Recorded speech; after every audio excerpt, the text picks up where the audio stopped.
Fala personal, seja muito bem-vindo a nosso vídeo do YouTube de análise de artigo. E para a gente estrear com chave de ouro essa análise de artigo, eu decidi pegar o artigo mais recente que a gente tem sobre falha muscular, que por acaso é o meu artigo que acabou de sair e ser publicado na revista no dia 30 de dezembro. Então você vai estar vendo a análise do artigo mais recente sobre falha muscular. E não é porque é meu não, mas na minha opinião é um dos melhores artigos sobre a temática. Então fica ligado que essa análise de artigo vai ser muito foda. Vamos para a tela do computador para eu conseguir te explicar melhor sobre esse artigo e te dar insights muito legais para você usar na sua prescrição de treino. Bora lá? Então vamos lá que agora na tela do computador vai ficar mais fácil para vocês entenderem o artigo. Então o título do artigo é esse aqui: Falha muscular promove maiores ganhos de massa muscular em intensidade baixa, mas não em intensidade alta no treinamento de força. Eu sou o primeiro autor desse artigo aqui e juntamente com outras pessoas do grupo de estudos da Unip e o Schoenfeld, que é um pesquisador americano. Então vamos lá para vocês entenderem a ideia central do estudo. O que é esse estudo e por que ele foi realizado, já que tinha vários estudos já publicados sobre falha muscular. Uma das principais questões norteadoras de qualquer pesquisa é qual o problema nos estudos anteriores sobre falha muscular que justificaria esse estudo ser realizado. Um deles é o volume não equalizado. Então, na maioria dos estudos, o volume de treino não era equalizado, ou seja, quando eu estou falando volume de treino, eu estou falando volume total de treino, que é a multiplicação das séries, repetições pelo peso levantado. Então, quando você compara duas condições, falha e não falha, se você não equalizar o volume, você não tem como saber se o resultado ele é proveniente da falha ou do volume maior realizado. Então, se eu não equalizar o volume, não tem como comparar as duas condições. Então, esse era um dos problemas dos artigos. Outro problema dos artigos era a realização das repetições na condição sem usar a falha eram muito próximo da falha. Então, um dos artigos que mais se assemelha ao nosso é o do Nóbrega, e nesse artigo eles realizam interrupção voluntária das repetições. E as repetições ficavam muito próximo das repetições da falha, da condição falha. E isso pode proporcionar uma confusão nos resultados, já que quando está muito próximo não tem como saber se realmente houve uma diferença. Então a gente precisava fazer um estudo que realmente deixasse essas repetições longe da falha na condição não falha.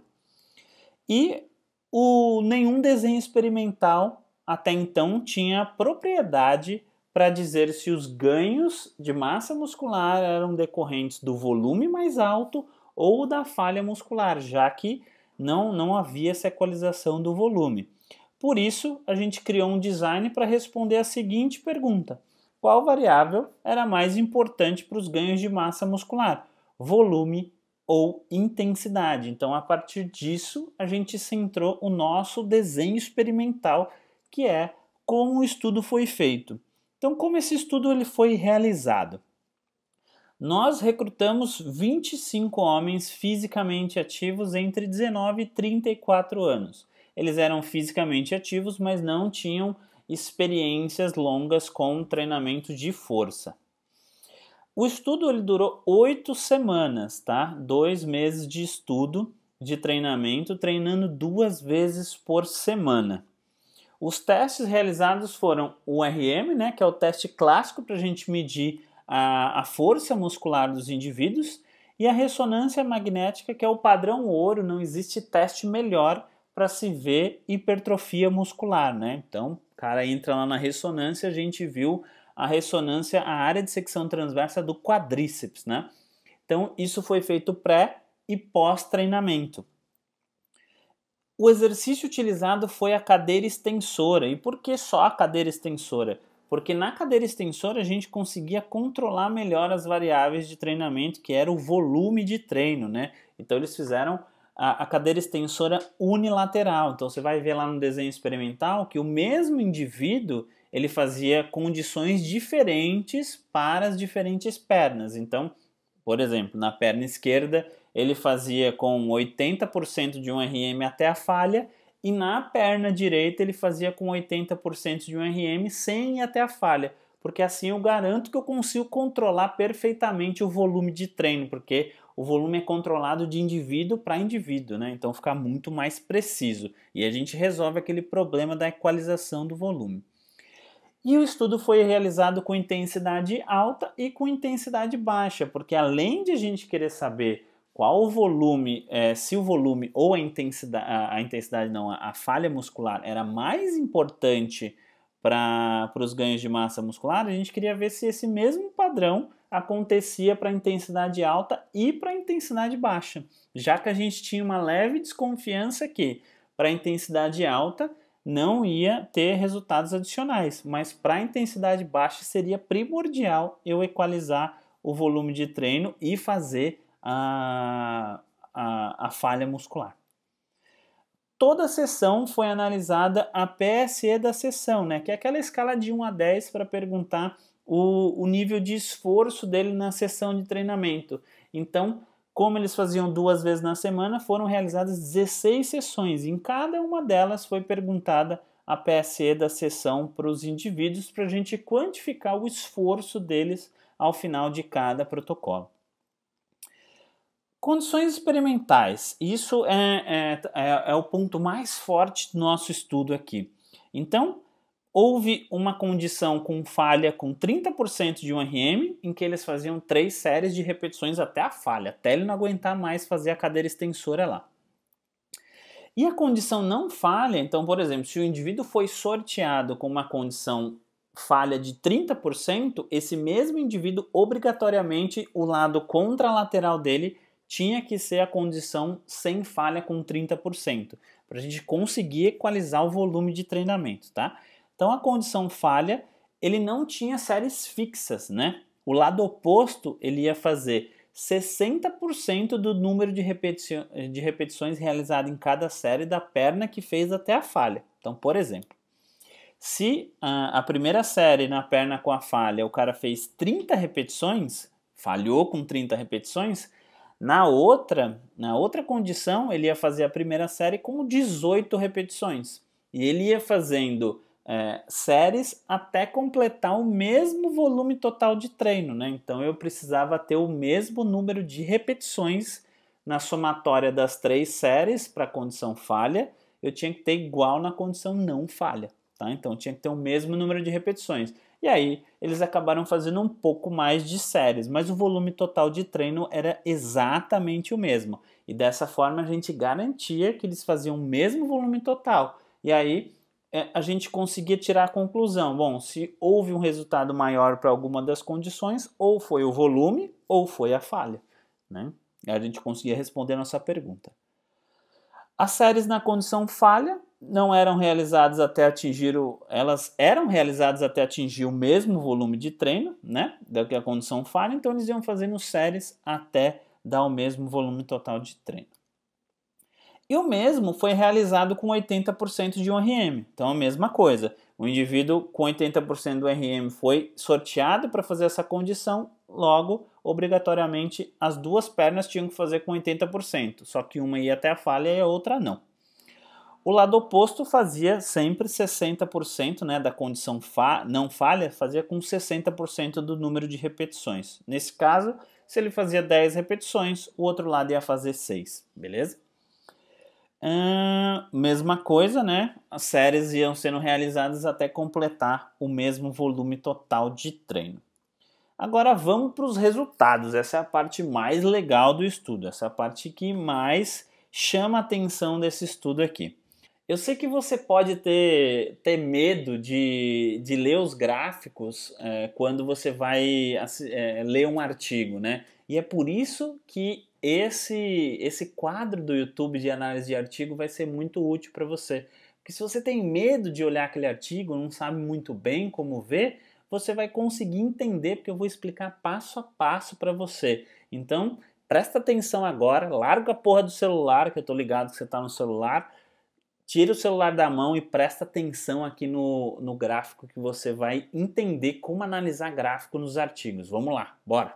Então agora que você largou o celular e está focado 100% aqui no artigo, vamos lá. Primeiro gráfico aqui, esse primeiro gráfico da esquerda é a massa muscular dos indivíduos, né? Área de secção transversa.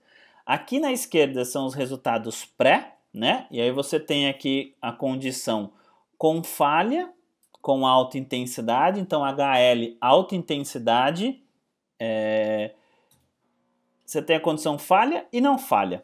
No outro lado você tem LL, o branco é a condição falha e a condição do lado é a condição não falha, beleza? Então isso aqui é pré-treinamento, antes de começar o treino. Então antes de começar o treino estava desse jeito, isso aqui é para mostrar que não havia diferença entre os indivíduos antes de começar o treino. Quando eu venho aqui pós-treinamento, é após as 8 semanas de treino. E aí você vê aqui, ó, que eu marquei para você aqui, esse asterisco, aonde você tem que vir olhar o que significa o asterisco? Você tem que vir aqui na legenda da figura. Então, se você vir aqui na legenda da figura, significante de diferença comparado com o período pré, tá? Então, se você vir aqui, esse asterisco aqui significa que essa condição é diferente dela mesma comparada ao pré.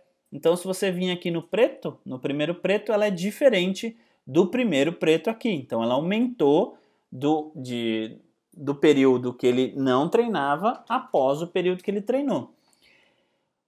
A segunda, que é a condição alta intensidade sem falha, também aconteceu a mesma coisa. Alta intensidade sem falha aumentou do pré para o pós, ou seja, antes de ele começar o treino e após ele terminar o programa de treinamento, mas não houve diferença com a condição falha, entendeu? Então aqui já mostra pra gente que para alta intensidade, tanto faz se você vai treinar até a falha ou não. Não dá diferença nenhuma, os resultados são iguais, porque esse asterisco, ele não é representativo de diferença dos grupos, somente da condição pré-pós, tá? Então não há diferença entre os grupos. Aqui na condição baixa intensidade até a falha, também mesma coisa, asterisco. Então eu tenho aqui a condição falha e não falha, sendo diferente aqui para a condição falha, sendo diferente do pré por pós. A condição não falha do LL, né, da baixa intensidade, ela não produziu ganhos significativos pré e pós. Então não houve diferença de aumento de massa muscular após os caras treinarem 8 semanas, tá? E isso indica que há uma importância muito grande da falha muscular quando você vai realizar intensidade baixa do treinamento. Se você vai realizar intensidade baixa do treinamento, você precisa utilizar a falha muscular, senão não há nem hipertrofia aqui, tá? Vamos para a força agora. Tá vendo que para a força tem um hashtag agora ali nos quadrinhos? O asterisco ele continua o mesmo significado, diferença pré e pós. Só que o asterisco, vamos ver o que ele significa aqui? Então vamos voltar lá na legenda de novo. Diferença significativa, ele é significativamente diferente quando comparado à condição LLRF e LLFRNF, beleza? Então é isso que ele quer dizer, que ele é diferente tanto da condição baixa intensidade com falha, quanto da condição baixa intensidade sem a falha. Ganho de força. Não houve diferença entre as condições de intensidade alta para falha muscular. Ambas aumentaram a força na mesma magnitude, só que as intensidades altas foram superiores em promover ganhos de força do que as intensidades baixas, porque, olha aqui, hashtag. Então, elas são diferentes das duas outras condições. Tá? Isso não é nada de novo, a literatura já aponta que intensidade alta é superior a promover maiores ganhos de força do que intensidade baixa, tá? Não é nenhuma novidade. Agora, não há diferença do ganho de força entre as condições. Se você fazer falha ou não falha, dá na mesma, tá? E isso também se manteve o mesmo padrão para intensidade baixa. Intensidade baixa, se você utilizar falha ou não falha, para força não faz a menor diferença. Vamos seguindo. Aqui tem um resultado muito legal que vai te ajudar muito na prática, tá? Quando você pensa aqui, ele mostra o resultado da PSE da sessão nas 16 sessões de treinamento, tá? Aqui embaixo, as duas partes de cima são as condições com falha e as duas partes de baixo são as condições sem ir até a falha, né? De novo, PSE da sessão é algo extremamente relevante quando você quer promover maior aderência do seu aluno. E parece ter um ponto ótimo nessa PSE, que eles chamam de sweet spot, que é um ponto confortável onde vai gerar as maiores adaptações e onde você dá o estímulo correto. Então não é um estímulo nem maior nem menor, é o estímulo exato. E isso geralmente está entre 6 a 8 na PSE da sessão. Então vamos lá olhar o gráfico agora para ver se isso também teve representatividade nesse artigo aqui. Então vamos lá, vamos ver o gráfico agora para vocês entenderem, para ver se essa relação aí do sweet spot está legal nesse gráfico ou não. Lembra que eu disse para vocês que era de 6 a 8. As condições que fazem até a falha, elas estão em média entre 9 e 10, tá? Então se vocês olharem aqui, independente se ele fez com intensidade alta ou intensidade baixa, se ele usou falha, ele está aqui entre 9 e 10, que é o nosso retângulo vermelho aqui e a primeira seta lá em cima, mostrando ali 9 e 10. A segunda seta, você vê aqui que ele está entre 6 e 7 na grande maioria das vezes, né? A condição que não fez falha está em 6 e 7. Então isso mostra que com intensidade alta, se você ficar aqui, a intensidade alta é o cinza aqui, mais escurinho aqui, tá? Se você faz com intensidade alta, você não precisa de um esforço tão grande assim na PSE da sessão, tá? Então o sweet spot lá que a gente fala de 6 a 8 na PSE da sessão, ele é verdade aqui para esses indivíduos quando eu faço intensidade alta. Só que veja, ele não é verdade quando eu faço com intensidade baixa. Porque se eu olhar aqui nesse gráfico, o grupo que teve resultado com intensidade baixa teve que realizar a falha. E aí a PSE dele da sessão fica entre 9 e 10. Então isso é algo para se pensar na hora de elaborar um programa de treinamento. Porque a aderência do treinamento está muito ligada ao esforço que o indivíduo faz em cada sessão de treinamento. Não adianta só ele ter resultado. Se você matar ele em cada sessão de treinamento, mesmo ele tendo resultado, parece que o nível de aderência dele diminui drasticamente. Então você tem que fazer essa relação para ter isso bem assertivamente. O fato é que aqui mostra que você não precisa de tanto esforço assim se você for utilizar a intensidade alta. Agora, com intensidade baixa, você precisa se esforçar e muito na sessão para ter os mesmos resultados. Agora, quais aplicações eu vou ter desses resultados aqui para a minha prática? Então, primeiramente, se você for usar a falha muscular para intensidade alta, você vai estar perdendo tempo. Não faz diferença nenhuma, não proporciona benefício adicional nenhum. Tá? Então, se você for usar a intensidade alta, você não precisa utilizar falha. Você só vai estar perdendo tempo, fazendo o seu aluno sofrer, deixando o treinamento mais desconfortável e o benefício é zero. Tá? Não tem benefício nenhum. Que fique isso bem claro para indivíduos fisicamente ativos e que estão iniciando um programa de treinamento de força. A falha muscular ela também vai promover altos valores de PSE da sessão, que pode prejudicar a aderência do seu aluno. Então, com intensidade alta, não faça falha muscular, porque só vai aumentar a PSE da sessão do seu aluno, só vai aumentar o desconforto e ele não vai ter resultado adicional. Agora, um alto nível de esforço ele é extremamente necessário quando eu vou utilizar intensidade baixa de treinamento. Então, se você quer usar intensidade baixa, para você ter resultado, não adianta você fazer aquele miguezinho lá não, com o pezinho leve, que não vai dar certo. Você tem que realmente fazer um esforço grande e aí a falha se torna primordial para você ter os ganhos de massa muscular que você deseja. Então, a falha vai se tornar primordial quando eu quero utilizar a intensidade baixa de treino. Já sabe, usar intensidade alta, não usa falha porque só vai gerar desconforto e só vai prejudicar os seus resultados a longo prazo. Se você vai usar intensidade baixa, você sim precisa utilizar a falha. Isso nos dá uma ideia de quando você vai usar um programa todo de treinamento, em que eu vou mesclar intensidade alta e intensidade baixa. E aí você já sabe que quando for intensidade alta, você não vai usar a falha, e quando for intensidade alta, baixa, você vai usar a falha. E aí você vai mesclando isso dentro de uma periodização para ter os melhores resultados.